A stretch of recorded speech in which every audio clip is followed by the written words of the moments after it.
আইন তো ব্যবস্থা নিচ্ছে, নেশা থেকে ছুটানোর জন্য নেশা ছুটছে না কেন?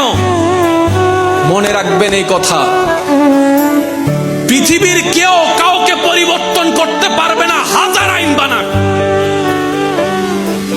এই মানুষকে যে বানিয়েছেন উনি জানে নাট বল্টু কোথায় টাইট দিলে কি হয়।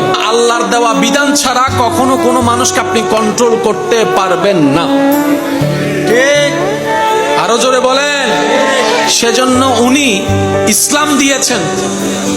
কেন দিয়েছেন? যাতে আপনি কন্ট্রোলটা করতে পারেন। আমার ডান দিকের স্ক্রু টাইট দিলে আমি সোজা হব, আপনি যদি আমার মাথার স্ক্রু টাইট দেন কোনো কাম তো হবে না।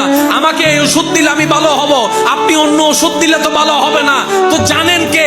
যিনি এই দেহ বানিয়েছেন, এই শরীর বানিয়েছেন, এই মানুষকে বানিয়েছেন, ওই আল্লাহ জানে কিভাবে কি করতে হয়। সেজন্যই তো বলেছে ইসলামও শান্তি, ইসলামেই মুক্তি, ইসলামেই দুনিয়ার কল্যাণ, ইসলামেই আখিরাতের কল্যাণ। বলেন না সুবহানাল্লাহ।